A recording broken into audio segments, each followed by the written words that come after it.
राष्ट्रीय जनता दल सुप्रीमो लालू प्रसाद यादव, मुख्यमंत्री नीतीश कुमार और बिहार बीजेपी के सीनियर नेता सुशील कुमार मोदी, यहां तक कि प्रधानमंत्री नरेंद्र मोदी भी संपूर्ण क्रांति आंदोलन या जेपी के आंदोलन की ही उपज है। क्या थी इमरजेंसी? क्यों इंदिरा गांधी के इस्तीफे की आ गई थी नौबत? गुजरात बिहार होते हुए ये आंदोलन कैसे पहुंचा दिल्ली तक? जयप्रकाश का यह आंदोलन इतना प्रभावशाली था कि इंदिरा गांधी सरकार की जड़ों को हिला कर रख दिया था। क्या था संपूर्ण क्रांति का आह्वान? कैसे हुई थी इसकी शुरुआत? और जयप्रकाश नारायण कैसे पूरे आंदोलन का चेहरा बन गए? संपूर्ण क्रांति दिवस पर द CMM न्यूज ने ये जानने की कोशिश की है।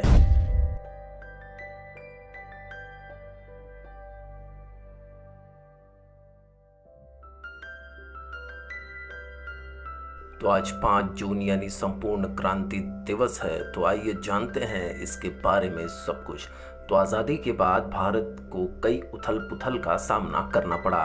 एक तरफा अर्थव्यवस्था, सामाजिक राजनीतिक ताने बाने को नए सिरे से बुनने की जरूरत थी, तो दूसरी तरफ कांग्रेस के इतर सभी राजनीतिक स्वर तैयार हो रहे थे। लेकिन समग्रता से देखा जाए तो 1975 में लगी इमरजेंसी के दौरान देश में जो विपक्ष तैयार हुआ उसने भारतीय लोकतंत्र में एक नई जान फूंक दी थी। तो क्या था संपूर्ण क्रांति का आह्वान? कैसे इसकी शुरुआत हुई और जयप्रकाश नारायण कैसे पूरे आंदोलन का चेहरा बन गए? द CMM न्यूज पर आइए नजर डालते हैं। तो इसकी शुरुआत होती है अहमदाबाद के LD इंजीनियरिंग कॉलेज से। जी हाँ दोस्तों, साल 1973-74 में गुजरात में छात्रों ने आंदोलन शुरू किया। गुजरात के LD कॉलेज ऑफ इंजीनियरिंग के छात्रों ने खाद की कीमतों में वृद्धि और बढ़ती फीस का विरोध करना शुरू किया, जो आगे चलकर नवनिर्माण आंदोलन में बदल गया। आपको बता दें कि मोदी जी भी इस आंदोलन का हिस्सा रह चुके हैं। जी हाँ दोस्तों, भारत के प्रधानमंत्री नरेंद्र मोदी भी नवनिर्माण आंदोलन का हिस्सा रह चुके हैं। उन्होंने ये तस्वीरें भी साझा की है। छात्र नेताओं ने इस आंदोलन के दौरान पूरी शिक्षा व्यवस्था को दुरुस्त करने की मांग उठाई, साथ ही महंगाई, असमानता, भ्रष्टाचार, बेरोजगारी जैसे मुद्दे भी उठाने शुरू किए, जिसका नतीजा ये हुआ कि 1974 में ही गुजरात की चिमनभाई पटेल की सरकार गिर गई। भारतीय राजनीति का जो लैंडस्केप है, उनके महत्वपूर्ण लोगों में जयप्रकाश नारायण शामिल थे, लेकिन उन्होंने राजनीति छोड़ सामाजिक तौर पर काम करना शुरू कर दिया था, जिसमें सर्वोदय और भूदान जैसे आंदोलन शामिल थे।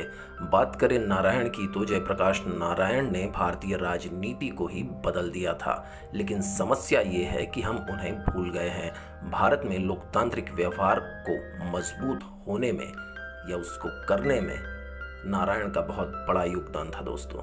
गांधी के मूल्यों को आधार मानकर जयप्रकाश ने संपूर्ण क्रांति की बात की थी, इसलिए जेपी ने अपने लिए कभी कोई पद नहीं लिया। छात्रों ने जयप्रकाश नारायण से आंदोलन का नेतृत्व संभालने को कहा, जिस पर वो तैयार हो गए। 18 मार्च 1974 का दिन इस आंदोलन के लिए अहम था, जब बिहार छात्र संघर्ष समिति ने अपनी 12 मांगों के साथ विधानसभा का घेराव किया था। इसका वाकया लालू प्रसाद यादव कुछ ऐसे लिखते हैं। लालू प्रसाद यादव अपनी आत्मकथा गोपालगंज टू रायसीना में 5 जून 1974 के उस दिन को याद करते हैं। गांधी मैदान में उस दिन जेपी ने एक बड़ी जनसभा को संबोधित किया था। इससे पहले इस मैदान में इतने लोग कभी नहीं आए थे। किताब के मुताबिक जयप्रकाश नारायण ने कहा, यह क्रांति है। हम यहाँ केवल बिहार विधानसभा भंग करने की मांग के साथ ही नहीं आए हैं। यह हमारे सफर की पहली कामयाबी होगी। हमें अभी बहुत आगे जाना है। आज़ादी के 27 सालों बाद भी इस देश के लोग भुखमरी, कीमतों में वृद्धि, भ्रष्टाचार और अन्याय का सामना कर रहे हैं। हम केवल संपूर्ण क्रांति चाहते हैं, उससे कम कुछ भी नहीं चाहते। आंदोलनों में अपने विचारों को प्रेजेंट करने के लिए, अभिव्यक्ति के लिए दोस्तों नए नए शब्द गढ़ने पड़ते हैं। क्रांति शब्द से उस समय की स्थिति स्पष्ट नहीं हो पा रही थी, इसलिए संपूर्ण क्रांति का नारा दिया गया। जब जयप्रकाश नारायण से पूछा गया कि संपूर्ण क्रांति क्या है, तो उन्होंने कहा कि लोहिया की सप्त क्रांति ही संपूर्ण क्रांति है। जयप्रकाश नारायण ने 4 क्षेत्रों में क्रांति की बात की। एक राजनीतिक क्रांति, दूसरी आर्थिक, तीसरी सामाजिक और चौथी सांस्कृतिक क्रांति। उनका मानना था कि जब इंसान की जिंदगी में पूरी तरह बदलाव होगा तभी उसे क्रांति कहा जा सकता है। जयप्रकाश नारायण ने तब कहा था कि संपूर्ण क्रांति से मेरा मतलब है कि समाज के सबसे अधिक दबे कुचले व्यक्ति को सत्ता के शिखर पर देखना है। बिहार से उठे जेपी के संपूर्ण क्रांति के नारे का असर पूरे देश में देखने को मिला। वर्तमान में बिहार से लेकर देश तक की बागडोर जेपी के आंदोलनकारियों के हाथों में है। बिहार के मुख्यमंत्री नीतीश कुमार से लेकर प्रधानमंत्री नरेंद्र मोदी तक जेपी के 1974 आंदोलन की ही उपज है। बिहार विधानसभा चुनाव के दौरान प्रधानमंत्री अपने लोकप्रिय कार्यक्रम मन की बात में इसका जिक्र कर चुके हैं। तो जयप्रकाश कैसे इस आंदोलन का चेहरा बने, तो जयप्रकाश नारायण ने कैसे इतना बड़ा आंदोलन खड़ा किया दोस्तों। तो आइए जानते हैं, जब ये आंदोलन खड़ा हुआ तब उस समय के परिदृश्य और देश के माहौल को समझना जरूरी है। कई राज्यों में गैर कांग्रेसी सरकारें बनी, लेकिन कोई भी सरकार ज्यादा समय तक चल नहीं पाई। लोगों ने मन में एक निराशा का अनुभव किया, युवाओं में बेचैनी थी। इन सब चीजों को जयप्रकाश काफी पहले से ही महसूस कर रहे थे। उनको लग रहा था कि 1971 में इंदिरा गांधी को जो अपार बहुमत मिला है, उसके बाद मुख्यमंत्री भी दिल्ली से तय किए जाने लगे। भ्रष्टाचार बढ़ने लगा। सारी ताकत इंदिरा गांधी ने अपने हाथों में ले ली थी। इससे चीजें ठीक तरह से नहीं चल पा रही थी। अब हम इसमें बात करेंगे आपातकाल की दोस्तों, इमरजेंसी की। तो 12 जून 1975 को इलाहाबाद हाई कोर्ट ने अपने एक महत्वपूर्ण फैसले में रायबरेली से इंदिरा गांधी के निर्वाचन को चुनावी धांधली के कारण शून्य घोषित कर दिया। इतना ही नहीं दोस्तों, न्यायालय ने इंदिरा गांधी को आगामी 6 साल तक किसी भी संवैधानिक पद के लिए अयोग्य घोषित कर दिया। इंदिरा गांधी के ऐसे कठिन समय में उनके करीबी सलाहकार सिद्धार्थ शंकर रे ने संविधान के अनुच्छेद 352 के तहत देश में आंतरिक आपातकाल लगाने की सलाह दी, यानी इमरजेंसी लगाने की सलाह दी। उधर 25 जून 1975 को जयप्रकाश नारायण, मोरारजी देसाई व अन्य दिग्गज नेताओं ने इंदिरा गांधी को पद से हटाने के लिए दिल्ली के रामलीला मैदान में एक बड़ी जनसभा का आयोजन किया। इसमें जेपी यानी जयप्रकाश नारायण ने एक जिद्दी व मनमानी पर उतारू सरकार को सत्ता से हटाने के लिए लोगों से असहयोग आंदोलन चलाने का भी आह्वान किया। जयप्रकाश नारायण जी की निगाह में प्रधानमंत्री इंदिरा गांधी की सरकार भ्रष्ट व अलोकतांत्रिक होती जा रही थी। 1975 में निचली अदालत में गांधी पर चुनाव में भ्रष्टाचार का आरोप साबित हो गया था और जयप्रकाश ने उनके इस्तीफे की मांग की। इसके बदले में इसकी अगली ही सुबह इंदिरा गांधी ने राष्ट्रीय सुरक्षा को खतरा बताते हुए इमरजेंसी यानी आपातकाल की घोषणा कर दी और नारायण तथा अन्य विपक्षी नेताओं को गिरफ्तार कर लिया। तो जयप्रकाश नारायण की हुंकार पर जवानों का जत्था सड़कों पर निकल पड़ा था। बिहार से उठी संपूर्ण क्रांति की चिंगारी देश के कोने कोने में आग बनकर भड़क उठी थी। जेपी के नाम से मशहूर जयप्रकाश नारायण घर घर में क्रांति का पर्याय बन चुके थे। लालू प्रसाद, नीतीश कुमार, रामविलास पासवान या फिर सुशील मोदी, आज के सारे नेता उसी छात्र युवा संघर्ष वाहिनी का हिस्सा थे। दिल्ली के रामलीला मैदान में 1 लाख से अधिक लोगों ने जब जयप्रकाश नारायण की गिरफ्तारी के खिलाफ हुंकार भरी थी, तब आकाश में सिर्फ उनकी ही आवाज सुनाई देती थी। उस समय राष्ट्रकवि रामधारी सिंह दिनकर ने कहा था कि सिंहासन खाली करो कि जनता आती है। तो संपूर्ण क्रांति के ही जनक रहे हैं जयप्रकाश नारायण। जी हाँ दोस्तों, ये पूरी जो संपूर्ण क्रांति है उनके जनक सिर्फ और सिर्फ जयप्रकाश नारायण ही है।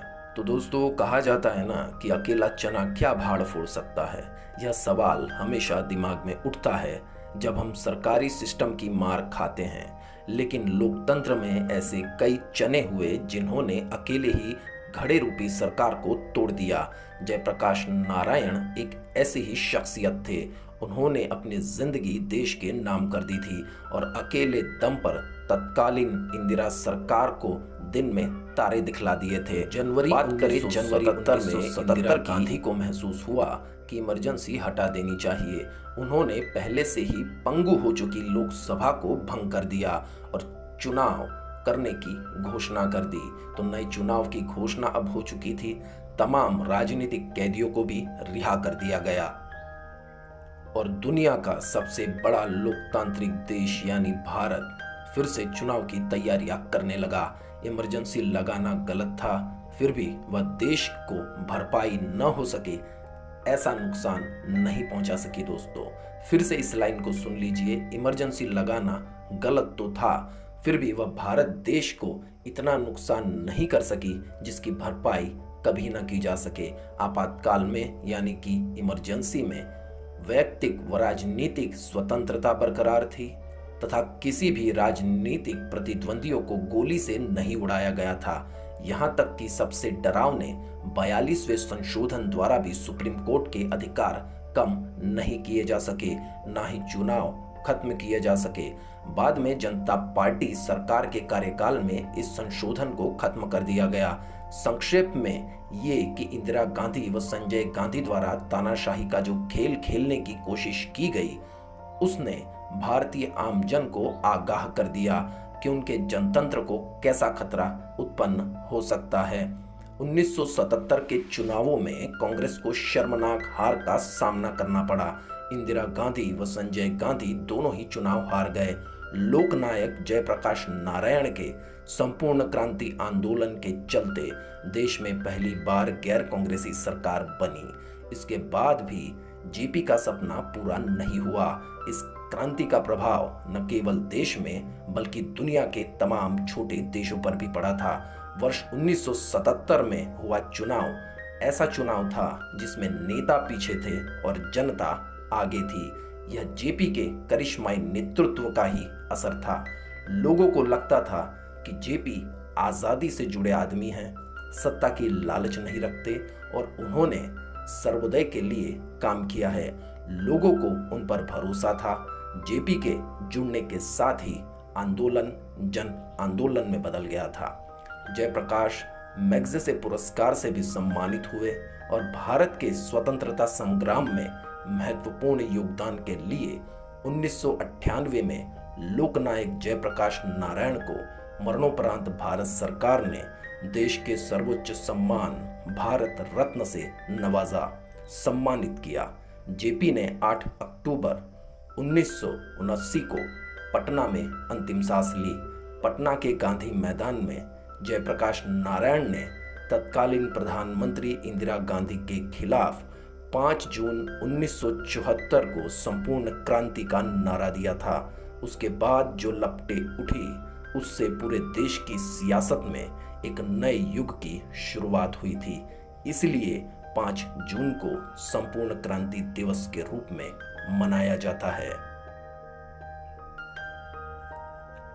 तो तानाशाही सरकार के खिलाफ लोकतंत्र में एक नई जान फूंकने वाली संपूर्ण क्रांति दिवस के मौके पर सीएमएम आपको शुभकामनाएं देता है।